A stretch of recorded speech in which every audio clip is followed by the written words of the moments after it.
Muy bien, entonces vamos a iniciar esta sesión número 4, factores de transformación del relieve, fuerzas externas, meteorización y erosión.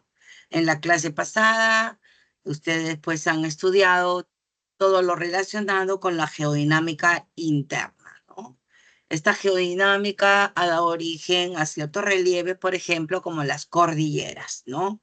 Los escudos, ¿no? Continentales, tablazos, por ejemplo, en las zonas costeras, pero en realidad la mayoría de los relieves que existen en la superficie terrestre, tanto en nuestro país como en el resto del mundo, sí, son ocasionados por estos factores que vamos a estudiar hoy día, ¿no? Que van modelando el relieve y que han ido modificando digamos, los relieves originales de la geodinámica interna. Estas fuerzas externas que han dado origen a la mayoría de los relieves son la meteorización y la erosión. La geodinámica externa, a diferencia entonces de la geodinámica interna, tiene lugar en las superficies o en sus proximidades, ¿no? Estamos hablando entonces aquella inmediatez de la superficie conocida como manto freático o napa freática, ¿no? Eh, ¿Cuándo ocurre entonces esta geodinámica interna? Ocurre cuando las rocas y el relieve quedan expuestos a los agentes exógenos de, de la entidad abiótica, como es el aire, el agua, ¿sí? Pero también de entidades bióticas, como son las plantas y los animales, ¿no? Modelando el relieve. Los diversos paisajes que tenemos, pues, en el Perú y otros países, la mayoría son el resultado de este proceso. Este proceso se inicia con la meteorización, ¿sí? Entonces, las rocas se van meteorizando al estar en la intemperie o en sus inmediaciones, para luego producirse ya finalmente la erosión total del relieve, ¿no?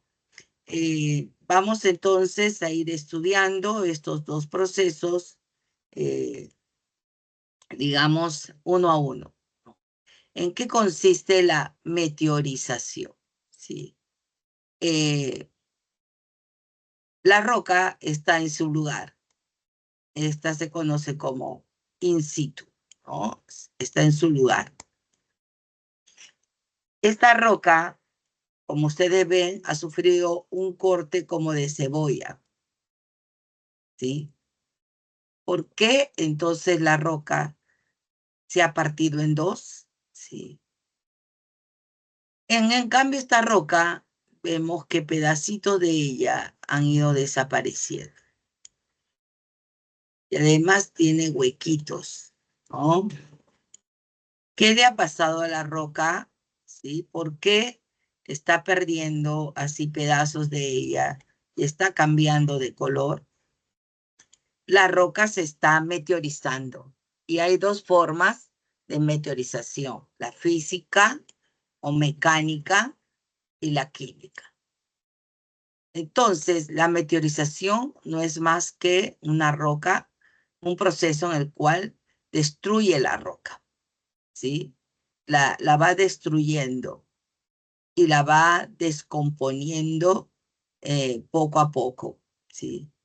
Esta roca es atacada, entonces es atacada por diversos agentes de las diversas entidades del sistema Tierra, como la hidrosfera, la atmósfera, la biosfera, ¿sí? Pero no todos los elementos que la atacan producen en ella la misma respuesta. Por eso es que hay una meteorización física y una meteorización química.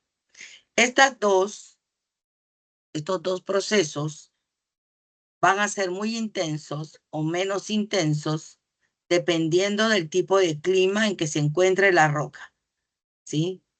Entonces, hay lugares tropicales con mucha humedad atmosférica, con mucha agua, muchas lluvias, muchos ríos, en donde el agua va a ser el principal destructor y se va a producir pues una meteorización química. Lugares con mucho oxígeno y así. Pero hay lugares donde, por ejemplo, no hay mucha humedad. El aire es totalmente seco, ¿sí? Totalmente seco. Entonces, no hay mucha presencia de agua. Entonces, en estos lugares lo que va a predominar es la meteorización física. Entonces, depende mucho, correcto, del clima. No es que, ojo, en algunos lugares no se dé la meteorización física, sino que la química es mucho más intensa, porque esta que es atacada por factores químicos también puede ser atacada por factores físicos, que va a provocar que también, además de descomponerse, se fragmente. ¿Ah? ¿Por qué? Porque en la naturaleza todo se da de forma simultánea. Solamente que para explicarlo lo separamos. Hablemos entonces del primer tipo de meteorización, que es la física. La física entonces consiste en la destrucción mecánica o rotura de la roca en fragmentos. Fragmentos cada vez más pequeños, ¿sí? Como vemos acá, ¿sí? Fragmentos de la roca, ¿sí? Esta roca era mucho más grande y se fue fragmentado. Los agentes físicos no modifican la estructura mineralógica y química de la roca. O sea, la roca, el granito sigue siendo granito, ¿correcto? Solo la fragmenta, ¿ah? Por acción que dije mecánica. Uno de los primeros elementos es la temperatura. Frío, cuando es frío, la roca se contrae. Cuando hace calor, la roca se expande. En lugares donde en el día las temperaturas son muy altas, como en los desiertos, y las temperaturas suelen ser muy bajas, entonces la roca está expuesta a un proceso de termoclastia o termofracción, ¿sí? O termofracción. Entonces, contrae, se expande, se contrae, se expande. Y entonces ese proceso de contracción y expansión finalmente provoca, ¿qué cosa? Su rotura. El hielo es otro de los agentes. En lugares fríos y gélidos, el agua se introduce, correcto, en una roca que, por ejemplo, está siendo expuesta por termoclasia y entonces se comenzó a rajar. En estas rajaduras, el agua se introduce, ¿sí? El agua en estado líquido, pero todos sabemos que el agua en estado sólido ocupa más espacio al solidificarse. Y entonces intensifica todo este proceso, fragmentando la roca con mayor facilidad. A esto se conoce como crioclastia o, escúchenlo bien, ¿no? Criofracción, ¿no? O gelifracción. Gelifracción. Crioclastia o gelifracción. Entonces aquí todo el hielo se acumula y finalmente termina por fragmentar la roca. Las sales son otro. Aquí claramente esta roca está sufriendo ambos procesos, el químico y el físico, porque aquí hay agua líquida y el agua líquida vamos a ver qué proceso produce. Entonces, por lo general en los litorales, la meteorización química es muy intensa, pero también en los litorales la meteorización mecánica también. ¿Por qué? Porque en lugares donde el agua es muy salada, el agua que se deposita se llega a evaporar en algún momento debido a las altas temperaturas. Al evaporarse, deja las sales cristalizadas. Entonces, estas sales se hinchan, se forman los cristales y presionan a la roca hasta fragmentarse, ¿no? A esto se le conoce como haloclastia, ¿sí? Es algo similar a la gelifracción o crioclastia, porque el agua al evaporarse deja los cristales. Estos cristales ocupan más espacio. Luego tenemos ya otro agente, que son los seres vivos, las plantas y los animales. Si bien es cierto, acá tenemos un ejemplo de las raíces, los animales también son agentes de meteorización, ¿sí? Física. La bioclastia, ¿no? Es cuando entonces, de forma mecánica, las raíces de los árboles y de las plantas, como un taladro natural, comienzan a fragmentar la roca, ¿sí? En su crecimiento.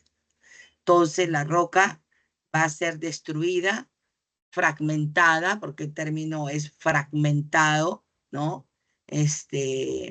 Hasta pues, digamos, ya no ser una roca, sino ser varias rocas, ¿no?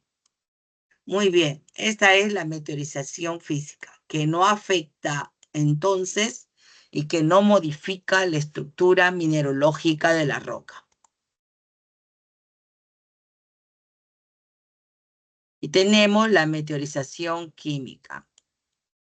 La meteorización química se define como ya la descomposición del material presente en las rocas. Estamos hablando de los minerales que la componen, ¿no? Y sabemos que los minerales son compuestos químicos.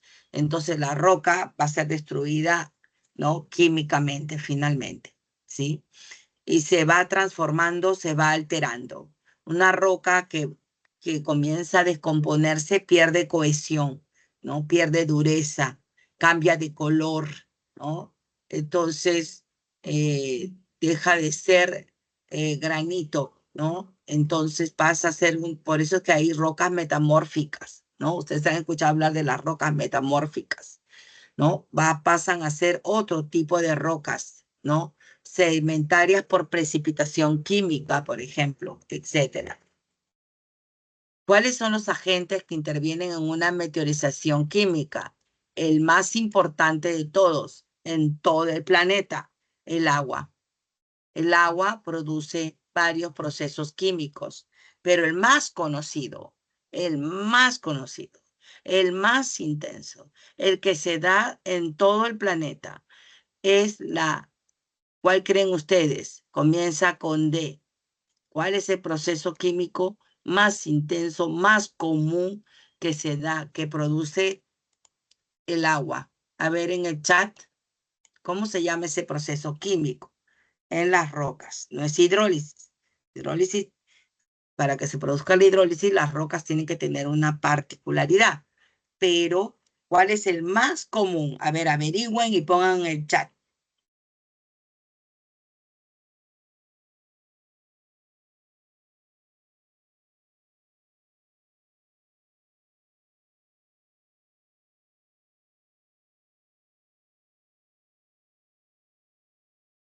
A ver, vamos. ¿Cuál es el proceso más común, intenso, ¿no? que produce el agua en las rocas?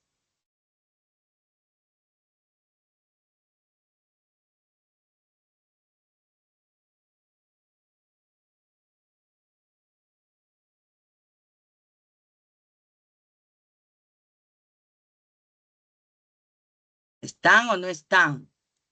Ah, está fácil, ¿ah? Si yo agarro un vaso, pongo una de esas tizas antiguas, ¿se acuerdan? Esas tizas blancas, ¿sí? Esas tizas blancas, la pongo en el agua. ¿Qué proceso, qué le pasa a esa tiza? Que es yeso, ¿no? Un pedazo de yeso lo pongo en un vaso con agua. ¿Qué le va a pasar a ese yeso, a ese pedazo de yeso? ¿Ah? Si pongo el detergente en el agua para lavar mi ropa, lo muevo, ¿qué le pasa? ¿Sí? ¿Qué le pasa al detergente? Si pongo un poco de sal en mi vaso, ajá, muy bien. Ahora sí, ¿no? Berení, Lucía, se disuelve. Entonces, el proceso químico más intenso y el más común que produce el agua en todas las rocas es la disolución. Disuelve las rocas. Correcto. En cambio, la hidrólisis que estamos viendo ahí solo se produce en algunos tipos de rocas como el feldespato o, o el granito, que lo descompone y lo convierte en arcilla, ¿no? Entonces la arcilla es producto de la hidrólisis de una roca tipo feldespato o granito, por ejemplo, ¿no? Pero hay otro proceso, uno más, que se llama hidratación, ¿sí? Y ahora yo ya les expliqué la disolución, la hidrólisis. Ahora ustedes averigüenme a ver en qué consiste la hidratación, ¿sí? En las rocas pongan, no me pongan en otro. Hidratación en las rocas.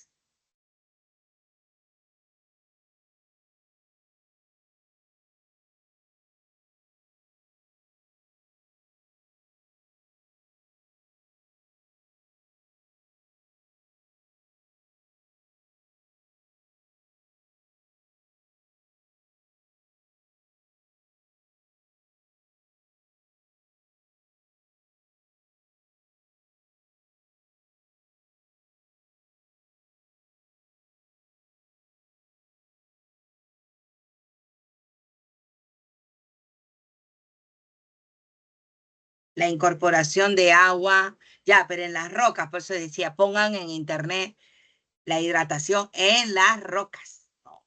Para que entiendan mejor el proceso. Ajá. La incorporación de agua a un compuesto que sería la roca. Las rocas absorben agua y así generan nuevos compuestos. Exacto. Van absorbiendo y por lo tanto, ¿qué le puede pasar a la roca? ¿No? Entonces la roca se puede ir como hinchando, ¿no? Aumenta su volumen, ¿sí? Entonces es algo como que algo que le ponemos agua, se hincha, aumenta su volumen. Y entonces eso provoca la mayor tensión en la roca y contribuye a que ésta se vaya fracturando, ¿me entiende? Entonces, pero no se produce, ojo, también en todos los tipos de rocas, ¿no?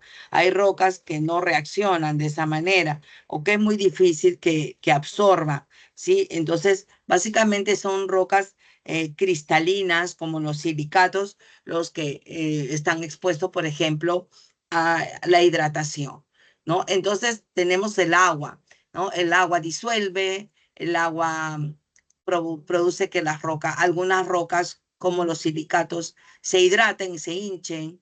La hidrólisis en los feldespatos, en los granitos, que los convierten en arcilla.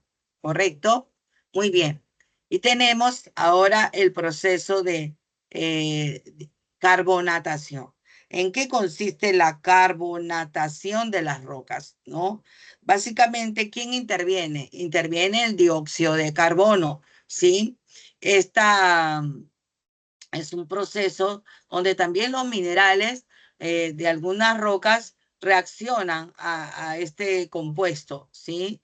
Eh, ¿Y cómo, quiénes reaccionan? Por ejemplo, reaccionan aquellas rocas como los silicatos de magnesio, el hierro, ¿no? Entonces, básicamente comienzan a cambiar de color, ¿no? Cuando el ácido carbónico interviene. Y también disuelve, ¿ah? Va disolviendo las rocas, las van descomponiendo si las van disolviendo, pero este proceso de disolver no se llama disolución, ya se llama carbonatación. ¿Dónde se produce principalmente? Se produce en las cuevas, como estamos viendo, ¿sí? Ya que la calcita es un mineral muy común, la piedra caliza, en otras palabras, que está expuesta justamente a la disolución por ácido carbónico. El dióxido de carbono es, pues, se manifiesta como aguas ácidas, ¿no? Ácido carbónico. Y en las rocas, adentro de las cuevas, el agua es muy ácida, por lo que inmediatamente entonces produce la disolución de la piedra caliza, ¿ya? Entonces se forman las famosas cuevas, ¿no? También las peridotitas también son rocas que reaccionan al dióxido de carbono, ¿no? Las peridotitas, y entre otras. Y por último tenemos la oxidación. Este sí es más conocido, ¿no? Cuando decían, se está oxidando el fierro de la ventana, ¿no? Entonces, ¿en qué consiste el proceso de oxidación, ¿no? Entonces, en las rocas eh, también que contienen hierro, ¿no? Sobre todo aquellas que contienen hierro, entonces son expuestas al ataque del oxígeno, ¿sí? En su forma natural, en su forma, ojo, natural, ¿sí? Em, entonces, aquellos que contienen hierro. ¿Y cómo nos damos cuenta que se está oxidando? Bueno, entonces la roca en primer lugar se va debilitando y se vuelve rojiza, rojiza o amarillenta. Miren, aquí hay rojo y también amarillento, ¿no? Eh, entonces, el oxígeno que hay en el aire finalmente atacan pues el hierro que contienen ciertas rocas y forman óxido de hierro, ¿no? Y entonces al formar el óxido de hierro, entonces la roca comienza a cambiar de color, como repito, a rojizo o amarillento, ¿sí? Y finalmente termina por descomponerse. ¿Qué tipo de roca, por ejemplo, están expuestos? El basalto, que es una roca tipo volcánica que contiene mucho, mucho, mucho hierro, ¿ah? En el basalto. Entonces ahí tenemos ya este proceso de meteorización química, ¿no? Ocasionado por el agua, por el dióxido de carbono y por el oxígeno, ¿sí? ¿Alguna pregunta hasta aquí? Porque aquí ya terminamos lo que es meteorización.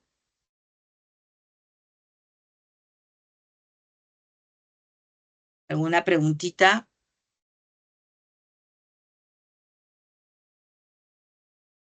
Muy bien, si no hay preguntitas, pasamos a, aquí la agrando bien para que vean los colores, ¿no? En las cuevas, cómo es que se va formando esta cavidad y la hidrólisis.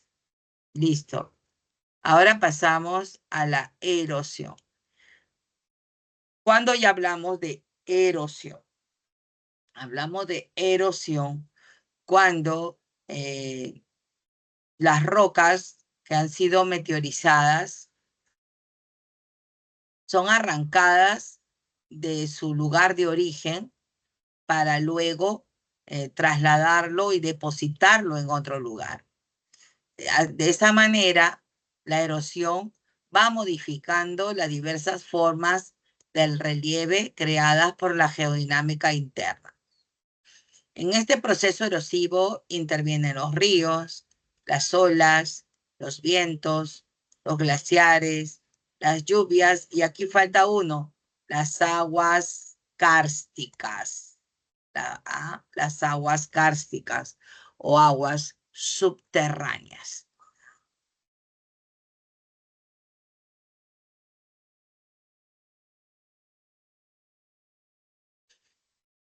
Como les decía, todo proceso erosivo comienza con una fase 1. La fase 1 es la desintegración o desgaste de las rocas, cuando estos son arrancados del material por distintos mecanismos, ¿sí? Eh, y luego son llevados por el agua, por los ríos, por los vientos, ¿no es cierto? Por las lenguas del glaciar, son arrancadas de su lugar de origen. Ahí se inicia la erosión, el arranque de los materiales rocosos.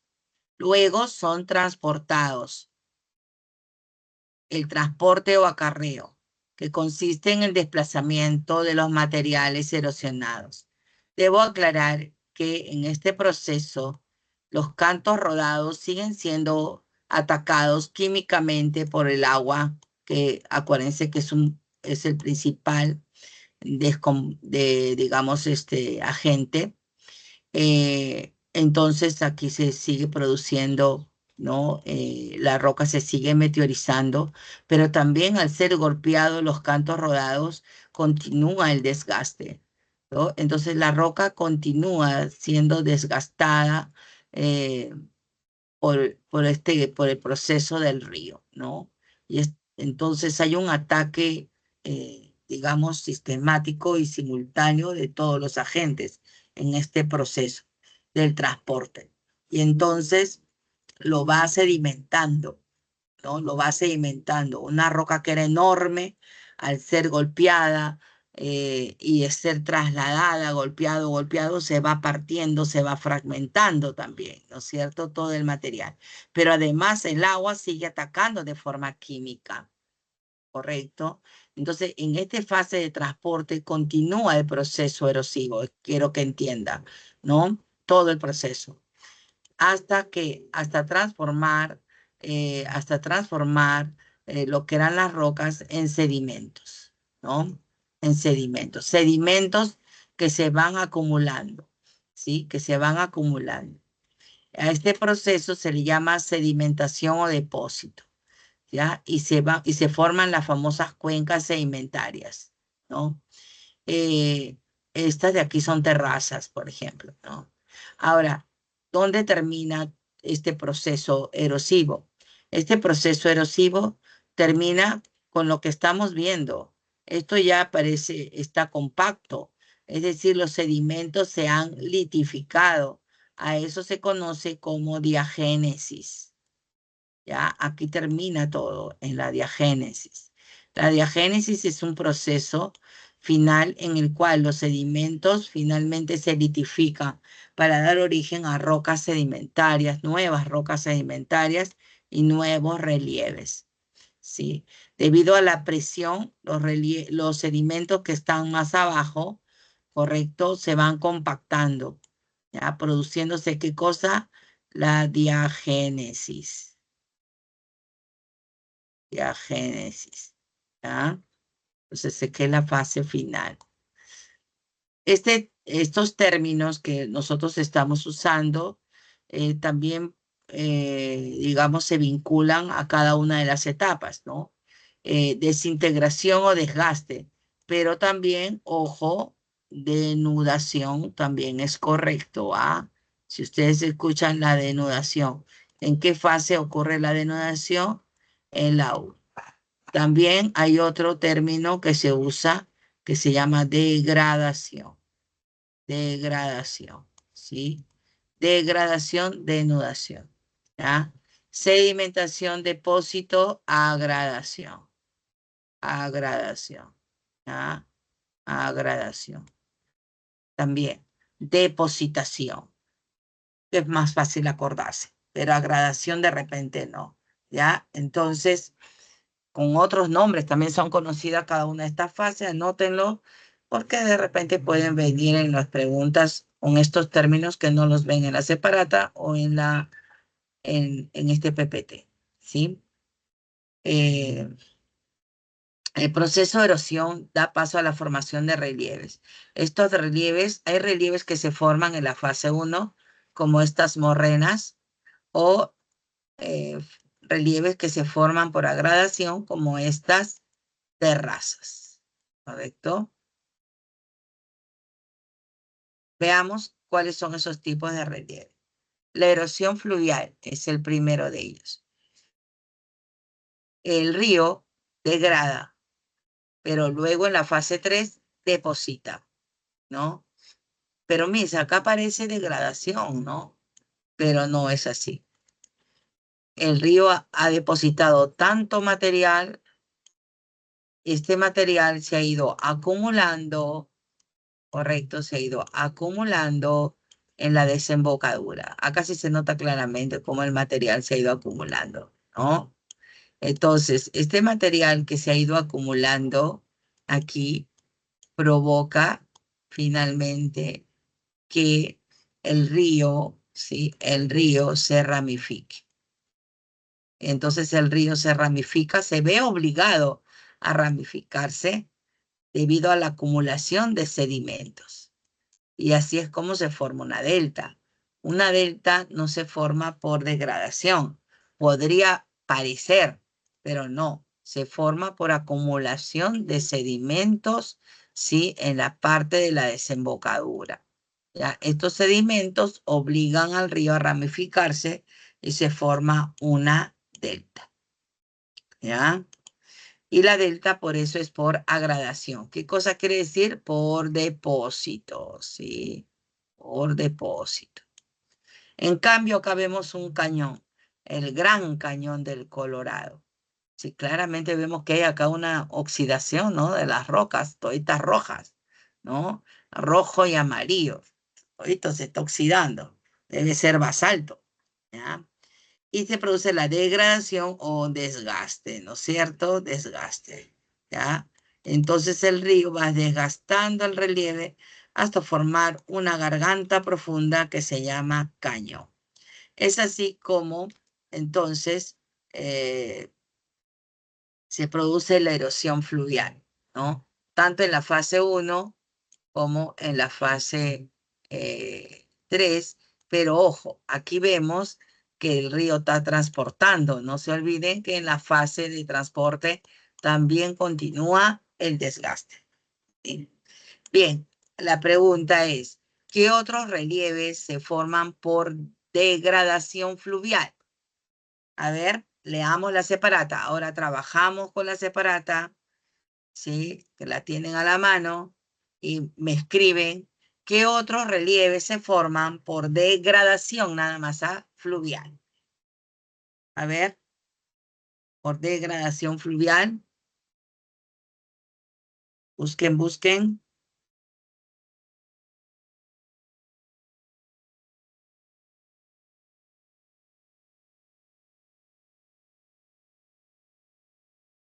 A mi agua. Ah, por acá.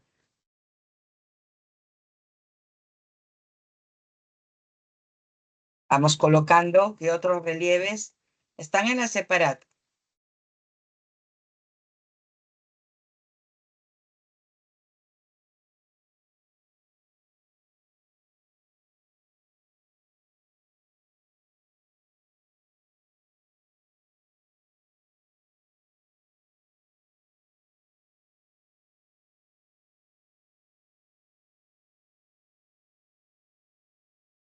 Cañones, ya, pero cañones lo tenemos ahí. Otro root, otro que no esté en el PPT, que no esté en el PPT.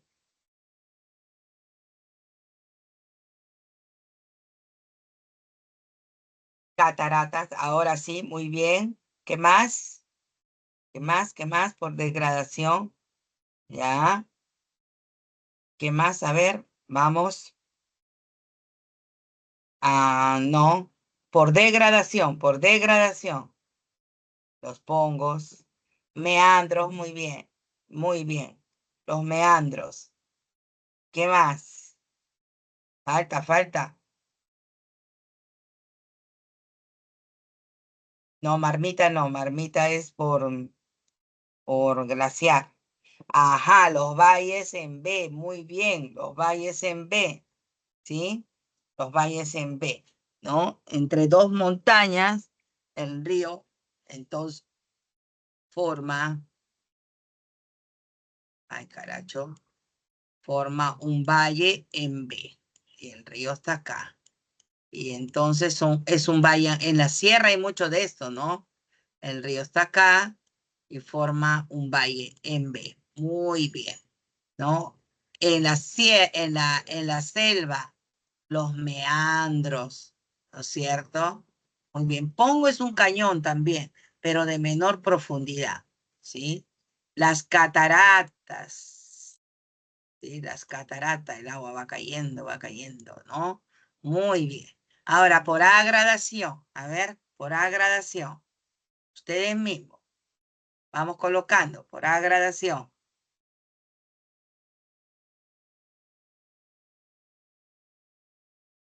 Es importante que participen en clase para que les vaya grabando, ¿no?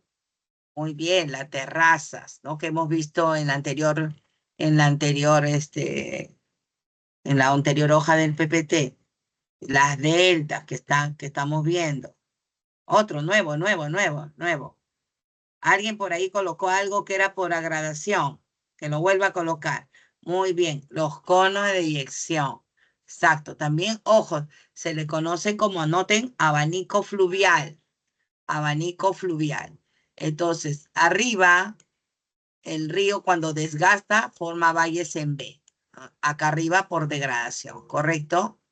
Pero luego el río ya va depositando a los costados, comienza a depositar. Y comienza a depositar y forma terrazas, ¿sí? Pero luego forman extensos conos de deyección, ¿sí? Y se forma, acá está el río, ¿no? Y se forma un valle, ¿sí? Un valle, ¿sí? Ahí está, ¿sí? Entonces, un cono de deyección o abanico fluvial que da origen a los valles, ¿sí? Que da origen a los valles, ¿ya? No se olvide, a los valles, ¿no? Entonces, acá vamos a ver, ay, carajo, que está viendo,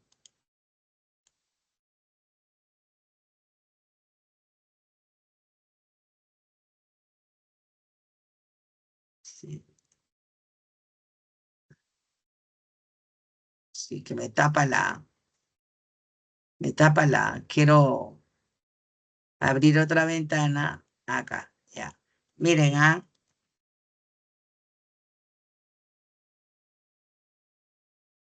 No, voy a poner Valle del Río Rima, ¿ya? Para que ustedes lo vean.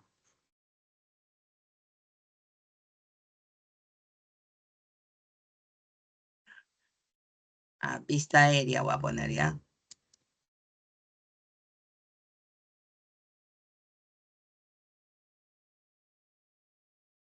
Sale vista satelital, entonces ya que no sale. A ver si me sale. Ah, sí. Ajá, acá tenemos uno, pero yo quería colores. Acá, pero solamente sale una parte. Me sale una parte nomás, no me sale completo. Yo quería mostrarles el valle completo, para que vean cómo se forma el cono. Ya, a ver si le pongo valle del río, de repente el río Chira, a ver si me sale. Acá hay uno, acá hay otro. A ver, Claro, no parece, acá, ahí está, ve. Acá sí se ve claramente un cono, miren, de deyección. Ajá, visto en el río y se forma el cono y de eyección. Chiquito, pero por lo menos nos permite ver, ¿no? En el Google Maps sí creo que sí lo puedo, si entro al Google Maps, no hay imágenes, de repente me ayuda más. Entonces, al Maps.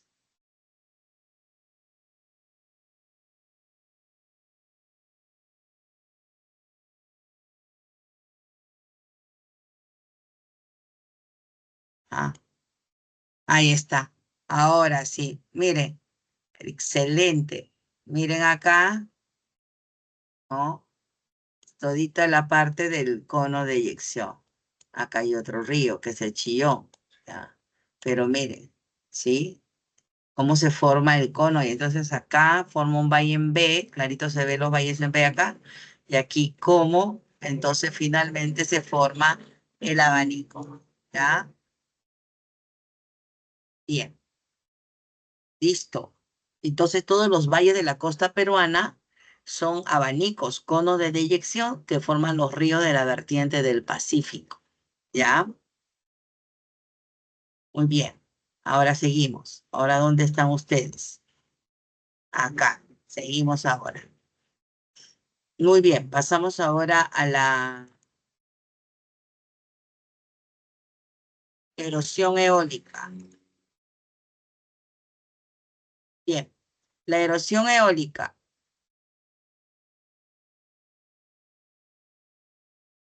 Obviamente la gente aquí es el viento, ¿no?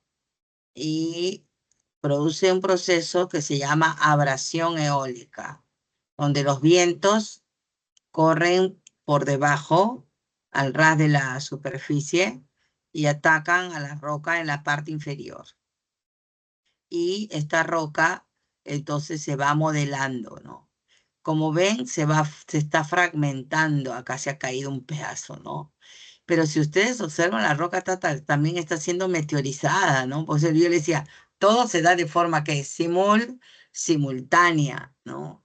Y también se está oxidando porque tiene rojo. Ah, qué linda foto, porque aquí me permite ver claramente todo, cómo todo es atacada pues de forma simultánea, la roca por diversos agentes, ¿no? Pero finalmente los vientos logran arrancar el material y se forma una escultura natural conocida como pedestales, ¿no? El bosque de rocas es básicamente pues un conjunto de pedestales, ¿no? Entonces, cuando hay muchos pedestales, como el bosque de piedra de Guayay, en Pasco, ¿no? Entonces se forma un bosque de rocas, ¿no? Eh, el viento traslada luego hacia otro lugar, formando enormes dunas y médanos, ¿no? En las zonas áridas o desérticas. Algunas tienen forma de media luna o barján, ¿no? Algunas, como el Cerro Marcha o el Cerro Blanco en Nazca, como ese es su nombre, tienen forma de cerro, ¿no? Y otras en forma de media luna. Entonces los vientos forman enormes dunas en las zonas, pues, desérticas. En Perú tenemos muchas dunas, como la de Purpur, como le dije, Cerro Grande, ¿no? Tenemos las dunas del desierto de Ica, ¿no es cierto? Del desierto de Sechura, del desierto de Ancón, por no irnos muy lejos, del desierto de Conchán, en el sur de Lima. Y tenemos la erosión marina, ¿no? La erosión marina. En el litoral se va modelando por acción de las olas, pero también por acción de las mareas. Acá intervienen las mareas, no solamente las olas, sino también las mareas. Cuando sube la marea, avanza el mar, ¿no? Y luego se retira. Cuando la marea sube, entonces avanza hacia el litoral, arranca los materiales y cuando baja la marea se los lleva, ¿no? Así pues se ha ido formando muchas geoformas. Estamos viendo aquí solo lo que son bahías, pero la bahía no solamente es la única entrante. Aquí, por ejemplo, tenemos una pequeña entrante en esta bahía. Acá tenemos otra pequeña entrante. Acá tenemos otra más. ¿Sí? O sea, toda esta bahía tiene entrantes más pequeñas, ¿sí? Estas entrantes más pequeñas, acá también se le llama ensenadas, donde se forman justamente las playas, ¿sí? Ensenadas, ¿ya? Pero también tenemos entrantes mucho más grandes, ¿sí? Que son los golfos. Entonces, tenemos entrantes de gran tamaño, que son los golfos, tenemos entrantes medianas, que son las bahías, y tenemos entrantes pequeñas, que son las ensenadas, ¿sí? Las ensenadas pueden estar dentro de un golfo o pueden estar dentro de una bahía, ¿sí? ¿Se dan cuenta? Y así como tenemos entrantes, también tenemos salientes. Esta saliente de aquí, por el tamaño, me imagino que es una punta. Creo que dice punta, a ver. Sí, punta mita creo que dice, ¿no? Y tenemos una punta.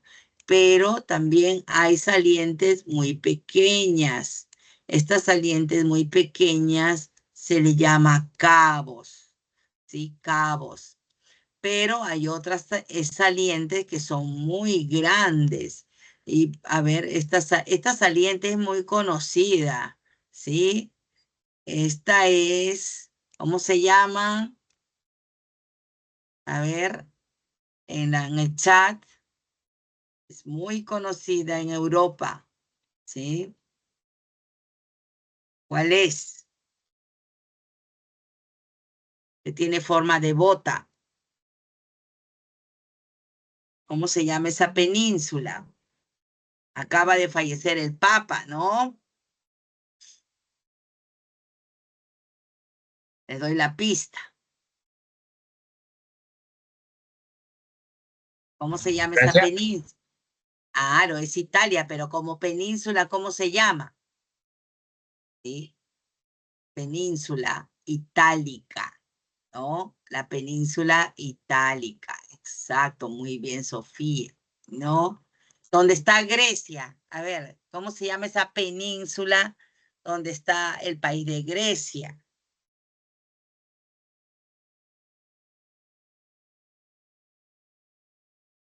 ¿Dónde está Atenas? ¿Cómo se llama esa península donde está Atenas?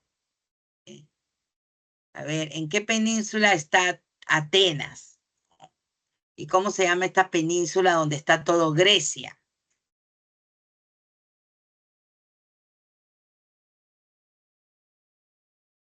¿Alguien se acuerda? ¿Ya hicieron Grecia todavía? ¿Ya recontra hicieron Grecia? ¿Ah?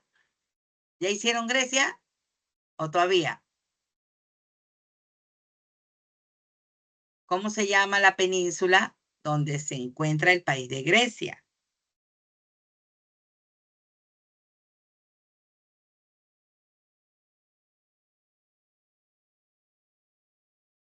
Ática es Atenas, ¿no? Atenas, ¿no? Y la península de los Balcanes, que es toda en general, es la más grande. Muy bien. Entonces, ya saben, ¿no? Que tenemos entrantes y salientes que se han formado por degradación. ¿Y cómo se llama este tipo de relieve? Donde aquí es tierra, mar, tierra. A ver, ¿cómo se llama? Tierra, mar, tierra. ¿Cómo se llama ese relieve que se forma por degradación marina? De repente también está en la separata.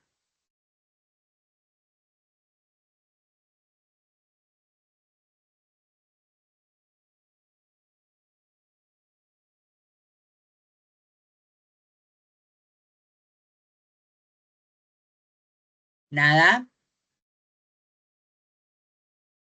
Acá, a ver si me sale, parece no. España, ¿no? Y por acá está África. Acá está África, Marruecos está por acá. Acá está España y Portugal. ¿Cómo se llama este entrante al Mediterráneo? ¿Quién sabe? ¿Cómo se llama? Tierra, tierra, mar. ¿Sí? ¿Nada? Se llama Estrecho de Gibraltar. ¿Ah?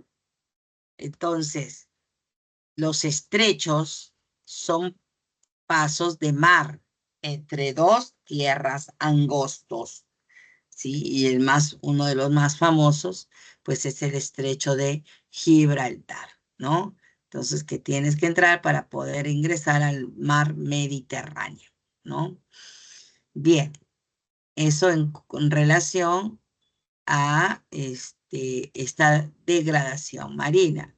Pero también tenemos agradación marina, ¿sí? Agradación marina, que se forma por depósitos. Aquí, por ejemplo, las corrientes han ido depositando sedimentos hasta formar como un puente que une la costa con el litoral. A esto se le conoce como tómbolo, ¿sí? Y los tómbolos no solamente son pequeñitos, como el que está, pues, ahí viendo, ¿no? Sino que, a ver, vamos a poner tómbolo, si sale, ahí está, tómbolo de Padua en Italia, ¿sí?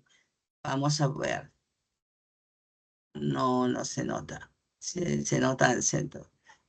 Voy a utilizar entonces no el Maps, sino voy a utilizar las imágenes. Ahí se escribió otra cosa.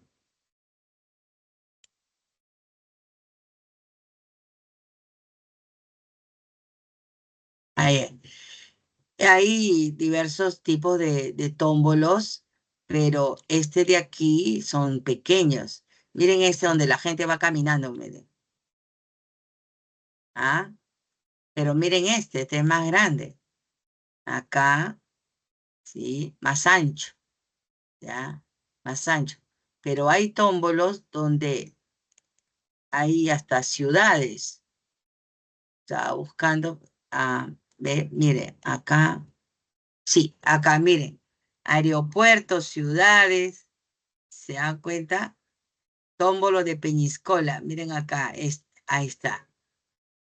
Es tan grande que hasta hay pues ciudades. No es una punta, no es una península, sino pues se ha formado un tómbolo. Y miren, las rocas se han litificado a través de los millones de años y ya pues el ser humano se ha instalado. Incluso han formado, miran, ahí acá hay una construcción, ¿no? Entonces, un tómbolo pues, tiene diversos tamaños y pueden ser tan grandes que alberga población y parte de una ciudad. ¿Se dan cuenta? ¿Ya? Interesante, ¿no? Y bueno, y las más comunes que son las playas, pues, ¿no? Son las playas que hay en todo el mundo, grandes depósitos de arena. Muy bien, vamos terminando ya. Ahí está más grande para que lo veamos. Y pasamos a la erosión glaciar. Un ratito, por favor, disculpe.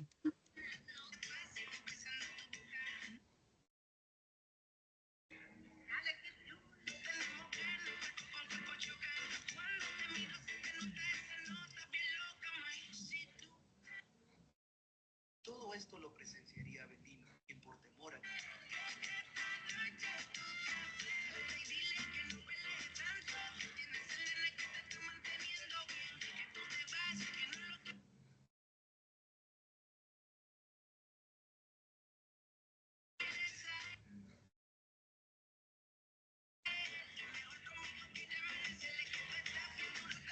Ya, bien.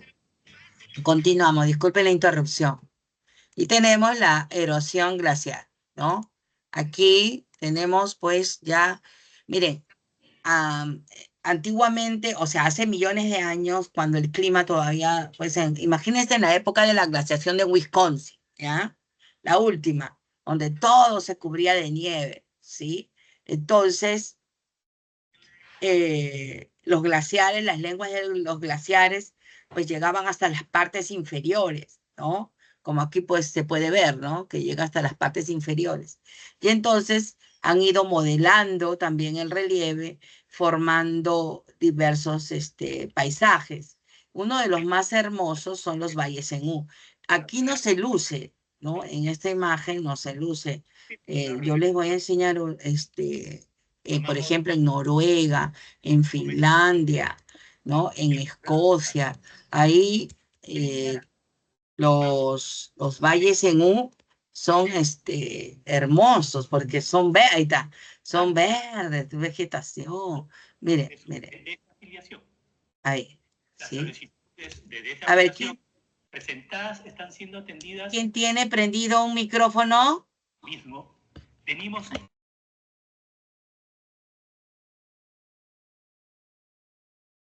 Entonces vemos aquí, miren, el valle en U, ¿no?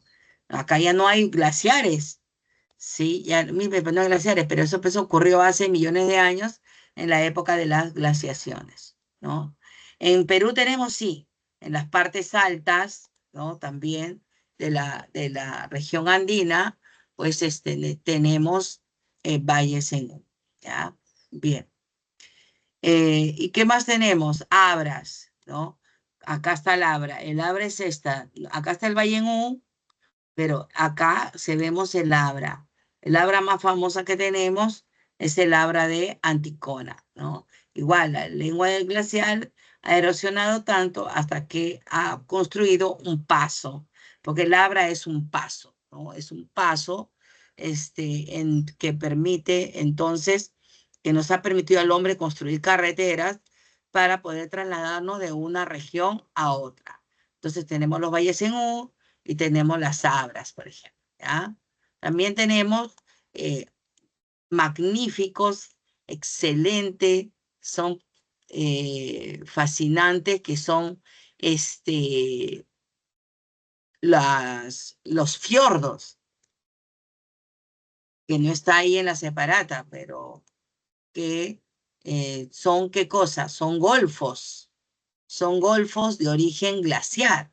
¿Sí? Acá claramente se ve, mire, cómo cuando la lengua del glaciar llega hasta el mismo litoral, permite que las aguas del mar ingresen, ¿sí? Permiten que las aguas del mar ingresen, formando entonces un golfo, pero el golfo no es producto que el mar ha erosionado, sino es la lengua del glaciar que ha erosionado hasta llegar al litoral, ahí está, y se ha formado un golfo, pero un golfo de origen glaciar, ¿no? Estos están en Noruega, también en los países nórdicos.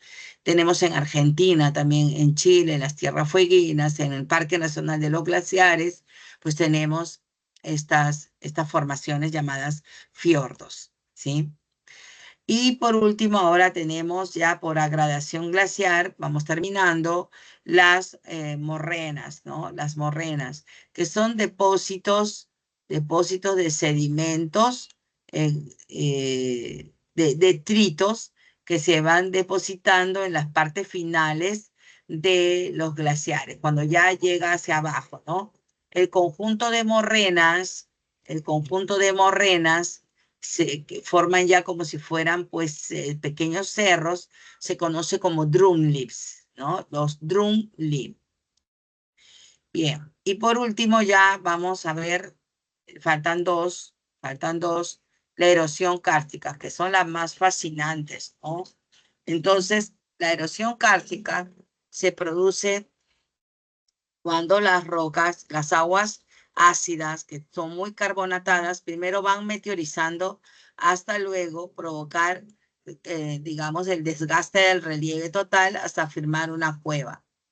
Al interior de las cuevas vamos a ver que hay rocas que cuelgan del techo o rocas que se levantan de los pisos, ¿no? Y también rocas tipo columnas. Entonces, estas rocas se han formado por agradación, mientras que la cueva se ha formado por degradación.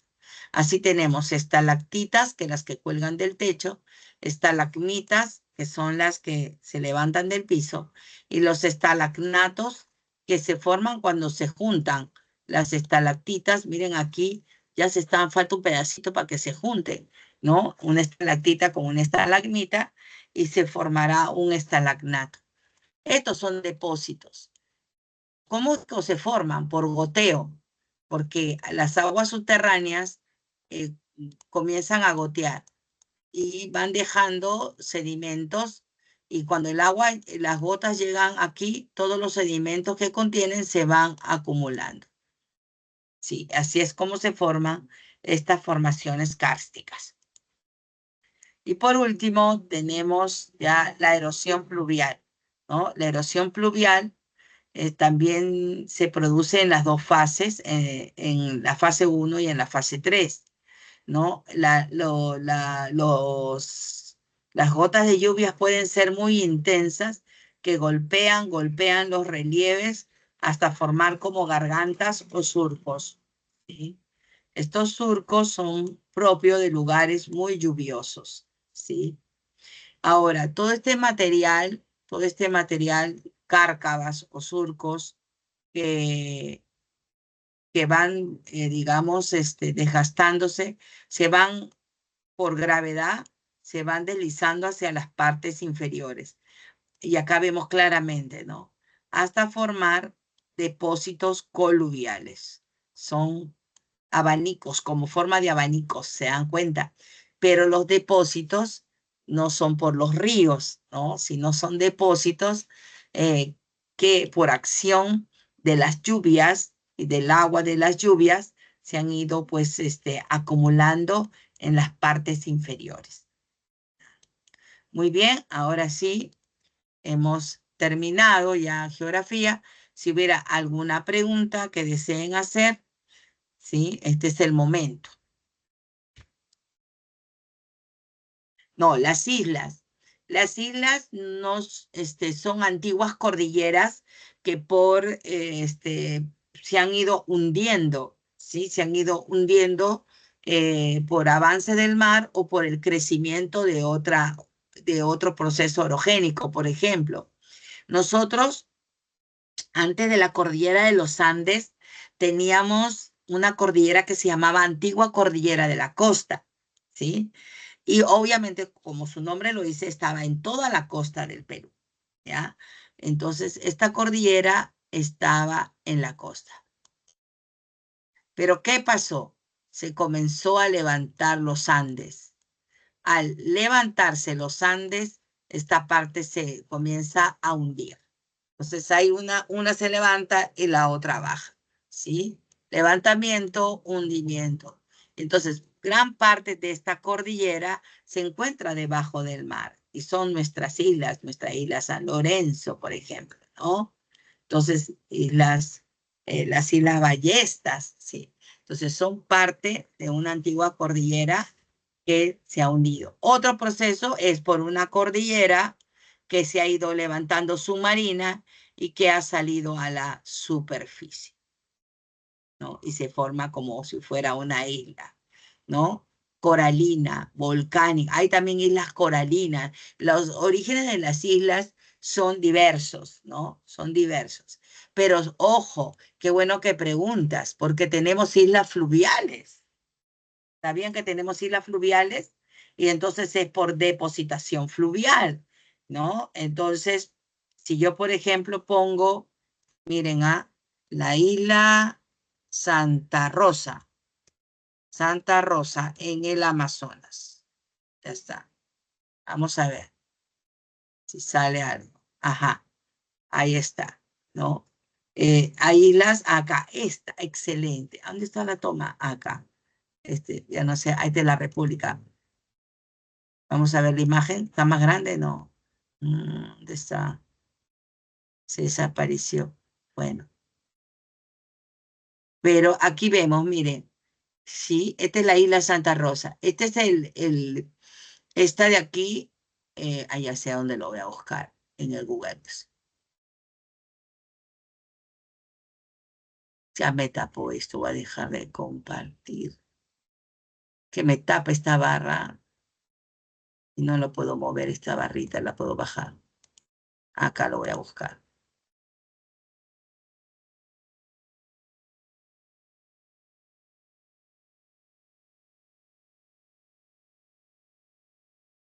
Ya lo voy a buscar en el Maps. Ya.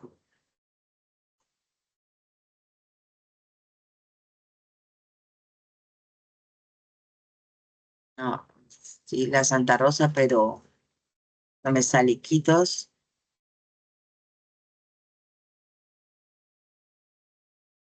A ver si me sale así. Ah, sale. Sí, pero si lo busco así, a ver, lo agrando. Acá está. Acá. Miren, ahí está. Acá está el Amazonas. Viene por acá y se ha formado todo una isla en medio. ¿Sí? Esta isla es de origen fluvial. ¿Sí? Nosotros tenemos varias islas de origen fluvial en la zona de frontera, ¿sí? Nuestro Amazonas, ¿sí? Chinecas, acá hay otra isla, mira, acá hay otra isla, varias islas tenemos, obviamente en otros países, en Colombia, acá hay Isla Corea, miren, Isla Corea, sí, y acá también tenemos otras islas, y están pobladas, ¿ah? Son, mira, hoteles hay, sí. Entonces, Perú-Brasil, miren, el límite de Perú-Brasil, a ver, acá está el límite de Perú-Brasil, Perú y Brasil, miren, este es el río Yavarí. Y acá está la zona fronteriza. Está Puerto Colombia, el famoso trapecio amazónico, y aquí están las islas, ¿no? Tenemos Islas Chineca, tenemos Isla Santa Rosa y son de origen fluvial. ¿Mm? Bien, ahora sí, vamos a las preguntas.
Ya.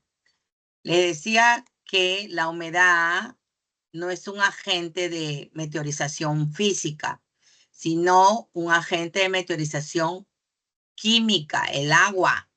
¿Sí? El agua solo en estado sólido, correcto, el hielo es mecánico, pero después el agua en sus diferentes estados, líquido sobre todo, porque la humedad que hay en el ambiente se respira y se inhala, ¿no? Es líquida, es suspendida, pero líquida,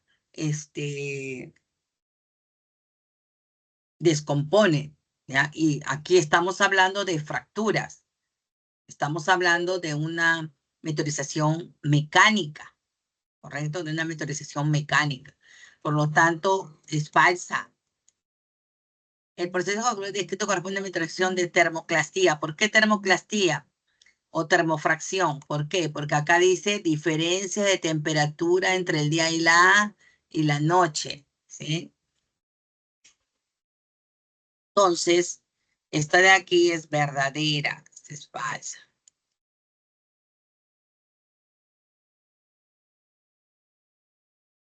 En los desiertos se produce de manera recurrente y única la meteorización química. No, estamos hablando y única, menos, porque ya les he dicho que todo se da de forma simultánea, ¿no? Falso.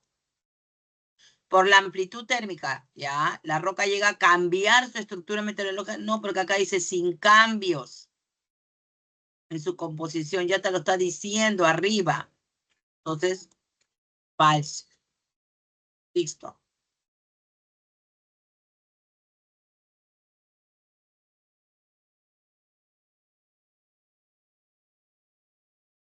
A ver la siguiente.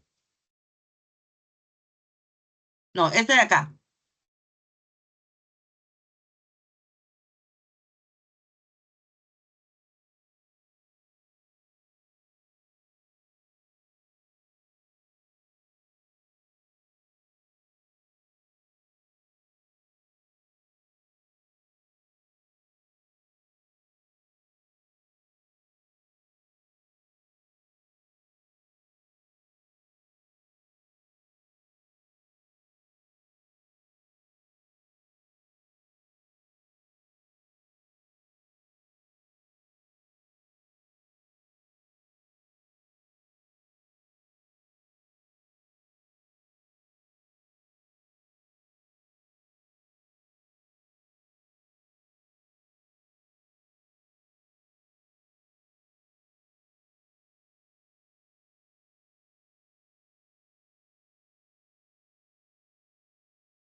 Muy bien, fácil, ¿no? Entonces, tenemos un meandro, tenemos un tómbolo, tenemos un abra y tenemos, pues, los depósitos, las estalactitas, ¿no? Entonces, la clave correcta era la E. Muy bien, ¿sí? Bien, ahora sí, copiamos las claves para pasar a cívica.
¿Listo?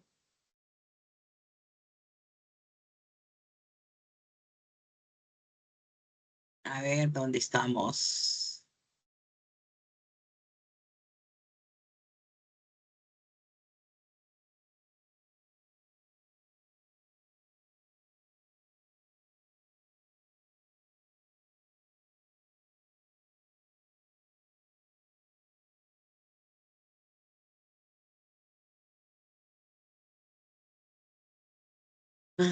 Ya, listo.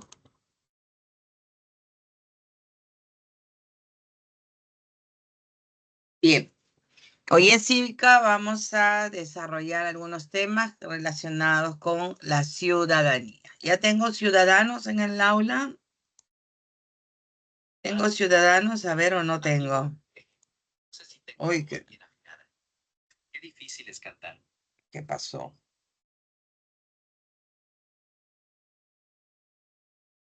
A ver, levanten la mano los que ya son ciudadanos. A ver, ya, ahí está. Hay varios, ¿no?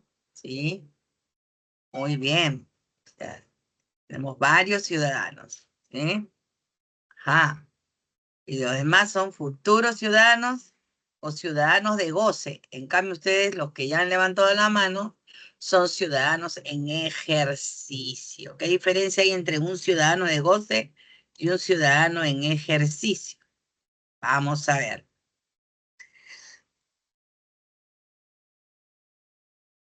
La ciudadanía, dice, es una condición jurídica y política que se adquiere a los 18 años. Su ejercicio requiere la inscripción electoral y la obtención del DNI, básico, ¿no? Si no, no podemos ejercer nada, ¿sí? Toda persona mayor de 18 años tiene plena capacidad de ejercicio de sus derechos ciudadanos, ¿no? Incluyendo a las personas con discapacidad, ¿ya? Todo tipo de discapacidad, en igual de condiciones con los demás y en todos los aspectos de la vida. Así, entonces, está señalado en nuestra Constitución.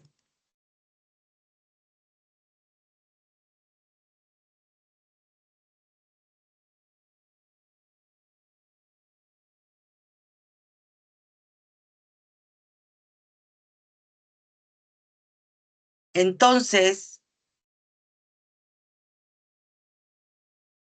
ser ciudadano, ¿qué significa? ¿No? Significa que tú ya puedes ejercer ciertos derechos que, aunque los poseías, no los podías ejercer, porque todavía no eras mayor de edad, como ir a votar, por ejemplo, ¿no? Pero además, la ciudadanía, además de que significa que ya puedes ejercer ciertos derechos que no podías, también significa un mayor compromiso con la sociedad. ¿Mm? De tu decisión va a depender muchas, digamos, realidades en el Perú, ¿sí? Entonces,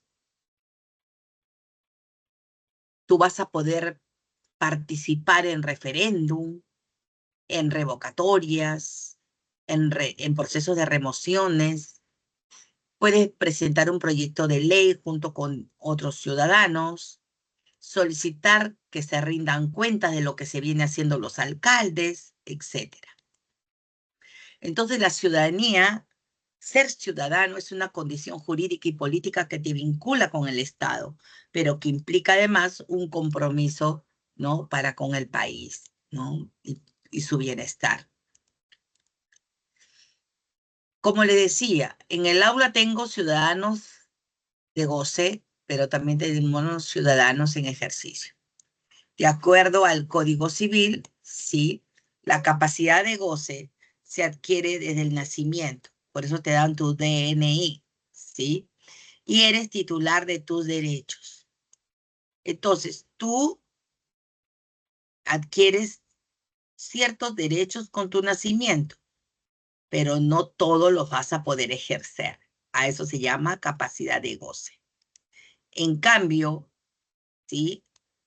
Hay derechos que cuando cumplas la mayoría de edad lo vas a poder ejercer. A eso se le conoce como capacidad de ejercicio, que es la aptitud que tiene el sujeto para ejercer personalmente sus derechos y deberes.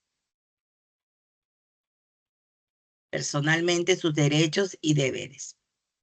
En otras palabras, celebrar por sí mismo actos jurídicos. ¿La ciudadanía se pierde o no se pierde? La ciudadanía implica más compromisos, más deberes, sí, deberes y derechos. Los derechos ciudadanos se pueden ejercer de forma colectiva o de forma individual de acuerdo a la Constitución, ¿sí? Pero no se puede suspender los derechos de forma colectiva, sino de forma individual, de acuerdo al artículo 33. ¿En qué caso se puede suspender los derechos? De acuerdo a nuestra Constitución, todos somos iguales en el derecho, pero sí, en algunos casos se puede suspender. El caso más conocido es por portarse bien, ser angelitos, ¿no? Entonces hay gente que tenemos en las cárceles, en el Lurigancho, ¿no? En Ancón, Chayapalca, ¿no? Toda esa gente está con sentencia, con pena privativa de la libertad, entonces va a ser suspendida, ¿sí? Temporalmente sus derechos. No puede votar, no puede ser candidato, etc. Pero también pueden ser, hay un caso menos conocido, que es cuando una persona es declarada interdicto, ¿sí? La interdicción es un trámite judicial por la cual a una persona se le declara incapaz de poder ejercer sus derechos civiles, ¿sí? Por sí mismo. ¿Quién puede pedir la interdicción? El esposo, la esposa, los parientes y hasta el Ministerio Público. ¿En qué casos, cuáles son los casos en los cuales se puede declarar interdicto a una persona? Los pródigos, ¿sí? Los pródigos, que es cuando la apuesta todo, va a los caballos, apuesta, va al casino, apuesta, todo lo apuesta poniendo en riesgo el patrimonio familiar. Entonces se demuestra todos los bienes que se ha perdido, ¿no? O se gasta todo el sueldo, entonces la persona cobra y ya no tiene ni un sol al día siguiente porque se fue a jugar, ¿no? A apostar. Entonces, el pródigo. Los que incurren en mala gestión, ¿sí? Los que incurren en mala gestión, eso, por corrupción, por ejemplo, ¿no? Los ebrios habituales, los que no tienen capacidad de discernimiento porque paran drogados, toxicómanos o paran alcoholizados, ¿sí? Eh, esta ley, además, el Código Civil establece que también se puede declarar interdicto, por ejemplo, hay casos especiales, a una persona en coma, ¿sí? A una persona en coma. Entonces, mientras dure el estado en coma, a esta persona se le declara temporalmente interdicto, ¿ya? Y por último, tenemos por sentencia con inhabilitación de los derechos políticos. Por ejemplo, Salvador del Solar ha sido inhabilitado por 5 años para el ejercicio de la función pública y lo ha hecho el Congreso. También a Vizcarra también se le ha inhabilitado, ¿no? En su momento también fue inhabilitado, ay, se me fue el nombre, este, ah, ¿cómo se llama? El hermano de la Keiko, ¿cómo se llamaba? El Fujimori, Fujimori hijo.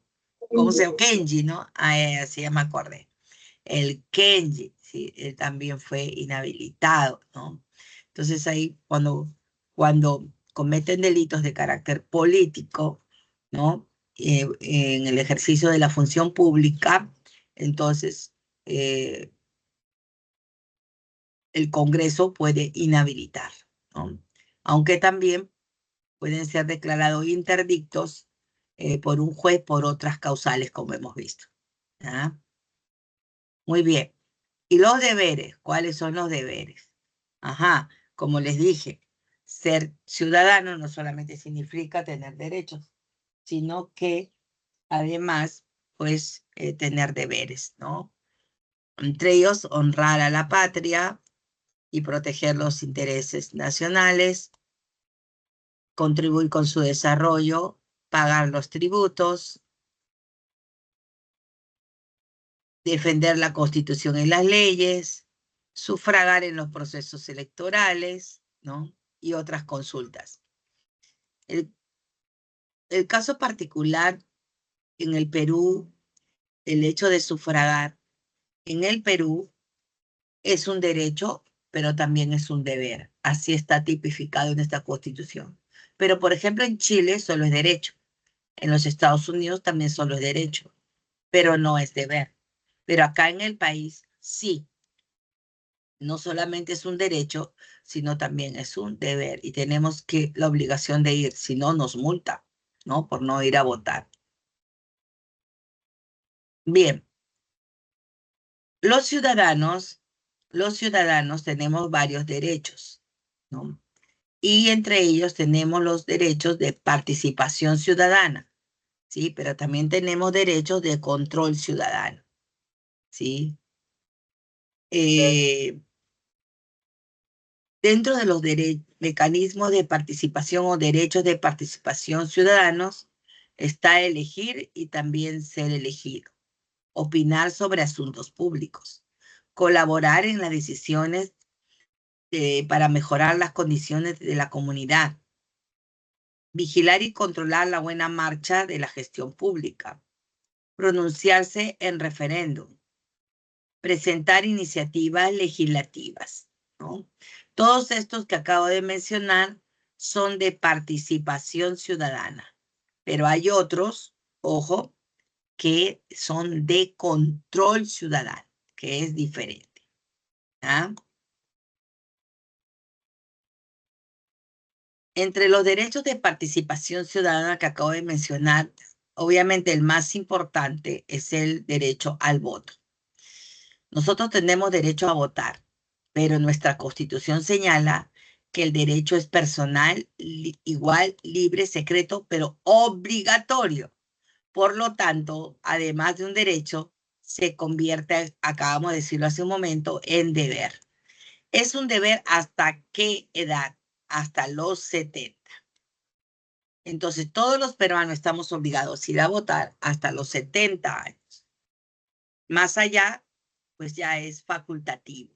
O si quieres voy, si no quieres no voy. Ya después de los 70. O sea, cuando cumple 71. El otro es la iniciativa de reforma constitucional. O sea, ¿se puede pedir que se reforme algún artículo de la Constitución? Sí. 2, sí. 100, sí. Toda, también. ¿Sí? Pero hay mecanismos. ¿Quién puede presentar una iniciativa de reforma constitucional? El presidente, por sí solo. Los congresistas, pero agrupados. ¿Sí? Y los ciudadanos conforme a ley. ¿Cuánto se solicita? 0,3% de la población electoral para solo solicitar, presentar por mesa de parte del Congreso un proyecto de ley que modifica algún artículo de la Constitución. Así como hay esta iniciativa de reforma, también hay iniciativa en formación de leyes, ¿sí? Y los ciudadanos, también en un 0,3%, podemos presentar un proyecto de ley, pero ya no de reforma, sino creación de una ley como, por ejemplo, el Día de la Pachamanca, que se declare, no sé, el 8 de julio. Listo, ¿me entiendes? Ese es un proyecto de ley. ¿Quiénes están facultados? El presidente, los congresistas, los otros poderes del Estado, las instituciones públicas autónomas como la Defensoría del Pueblo, por ejemplo, el Ministerio Público, y los ciudadanos, que hemos dicho 0,3. ¿Qué más podemos presentar, solicitar? Solicitar el referéndum, que no es lo mismo que iniciativa, ¿no? Porque los requisitos ya son mayores. Para presentar una solicitud de referéndum, tienes que acumular el kit, ¿no? Electoral, de referéndum y buscar firmas. Para yo solicitar que se lleve a cabo el referéndum en materia de reforma o materia de ordenanza, etcétera, necesito firmas, pero ya no es el 0,3 que era facilito. Aquí es el 10% del electorado nacional. Bastante. ¿Y en qué casos procede el referéndum? Para reformar total o parcial la Constitución. Para aprobar las normas con rango de ley. Para aprobar o desaprobar. Ah, ojo, me olvidaba. En el caso de la aprobación de normas, también procede para derogación de normas. En las ordenanzas, así como para aprobarlas, también para derogarlas, ¿sí? No puede en ningún caso someterse a referéndum, por ejemplo, la supresión o disminución de los derechos fundamentales de la persona, ¿sí? Tampoco pueden someterse a referéndum las normas de carácter tributario y presupuestario, porque eso tiene que ver con el gobierno, ¿no? Entonces, el gobierno es quien decide porque de acuerdo a las políticas de gobierno y la economía del país, ¿no? Entonces, incluso el Congreso no puede aprobar ninguna ley que implique manejo de presupuestos, si es que el gobierno no lo ha visto, ¿ya? Entonces hay limitaciones, ¿ah? Tampoco pueden consultarse los tratados internacionales. Tampoco pero nosotros como ciudadanos no podemos pedir que se elimine un tratado, no, ¿ya? Porque implica pues un compromiso con organismos internacionales y otros países, ¿ah?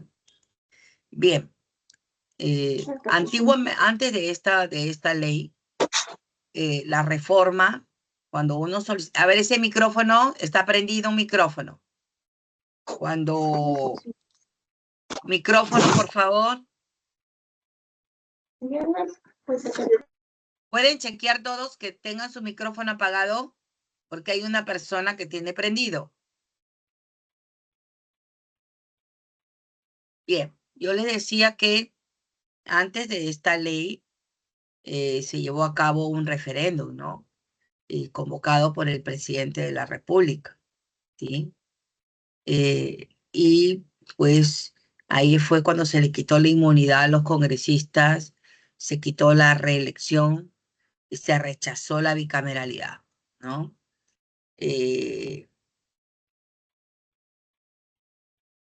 Entonces, en esa época, el que convocó fue el presidente Vizcarra, ¿sí?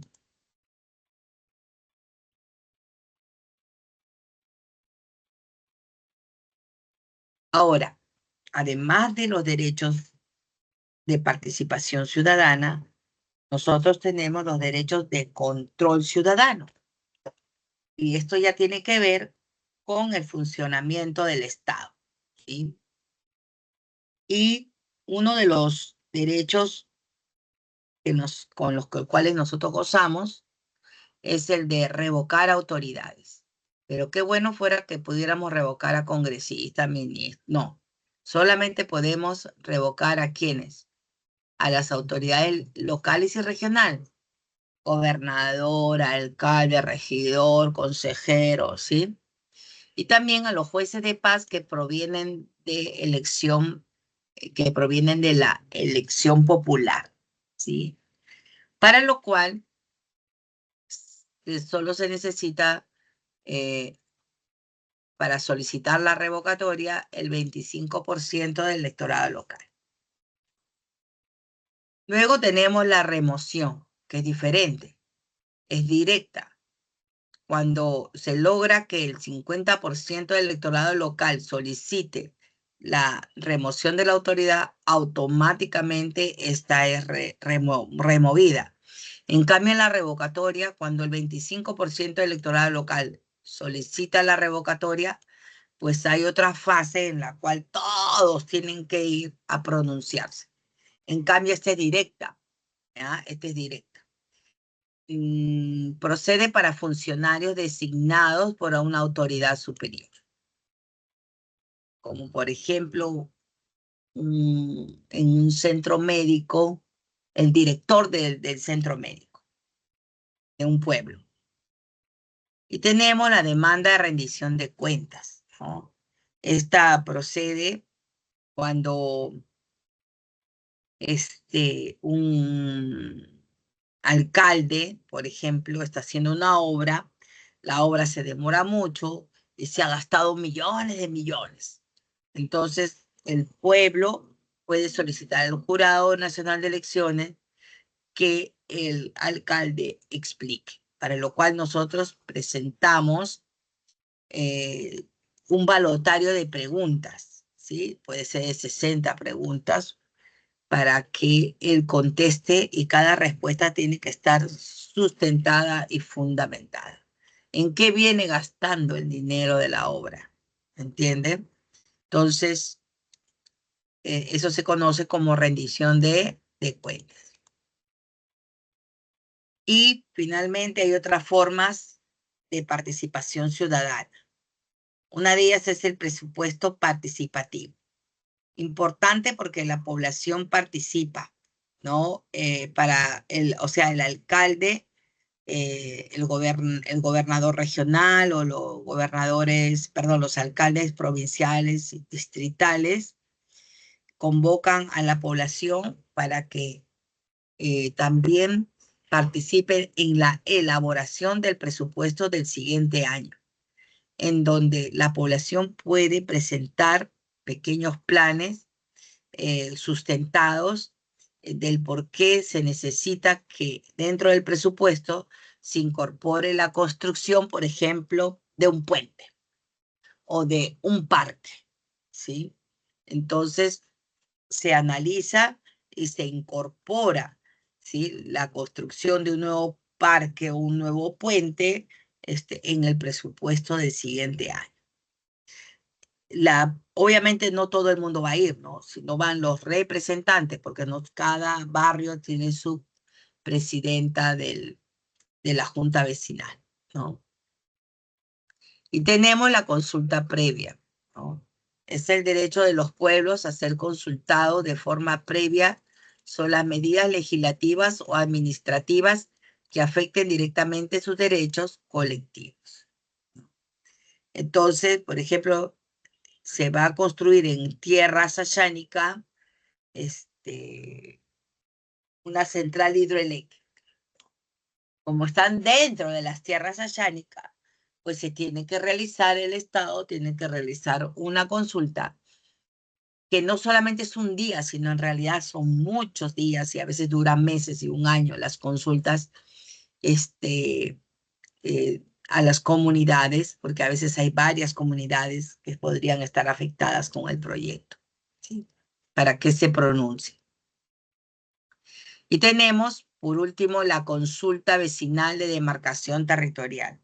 Esta ocurre cuando los linderos entre dos distritos como San Isidro o Magdalena, ¿no? Que estuvieron por años así, sin definir, ¿sí? No se define, no hay, los litigios no terminan y finalmente esta parte es tierra de nadie, porque, repito, está en el límite. Entonces, se convoca una reunión a la población que se encuentra en esta zona para que decida a qué circunscripción desea pertenecer. Este caso de Magdalena y San Isidro es real, ¿no?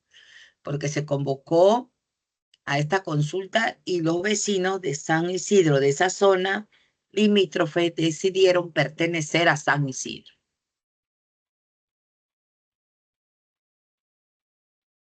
Muy bien, ahora sí hemos acabado. Y si alguien lo condenan de cadena perpetua, se pierde la ciudadanía, no se pierde, la ciudadanía no se pierde, ya, si sea cadena perpetua no se pierde, ya, se suspende nada más, ya, así sea cadena perpetua, en teoría, solo se suspende, ya, no sale la resolución judicial con eliminación de los derechos, ya.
¿Qué es la palabra? ¿Qué significa sufragio facultativo?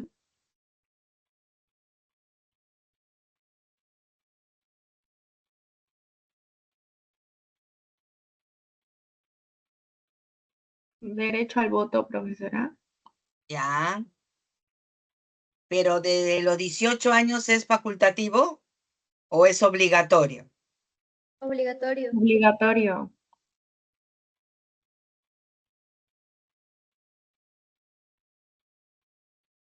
Entonces es falso, ¿no?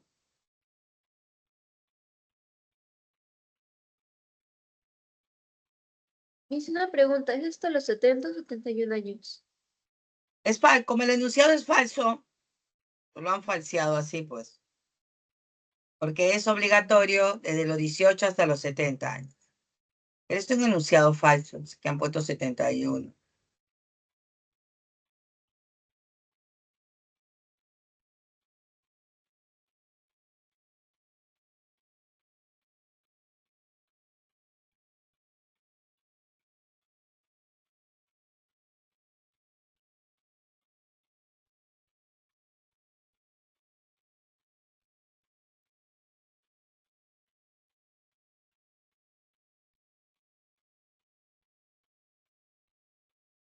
La segunda es verdadera o falsa. La capacidad jurídica de ejercicio se adquiere con la mayoría de edad. verdadero, ¿no? Porque de Verdadero. goce es con el nacimiento, claro.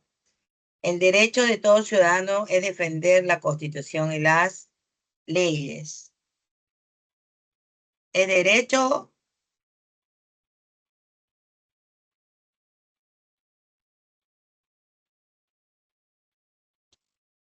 Es ¿Verdadero? deber. o es deber?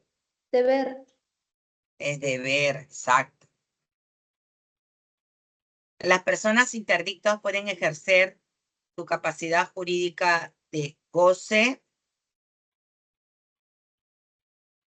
Los interdictos, ¿no? No. Porque se les suspende Falso. todo, ¿no?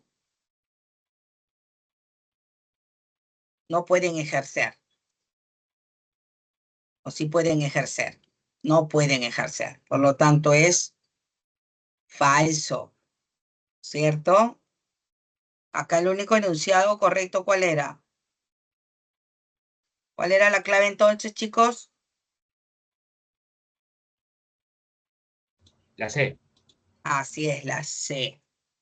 Ahí tenemos 2 minutos todavía para hacer una más. Minuto. Ah, no, un minuto ya no. Ya se fue el tiempo. Las claves.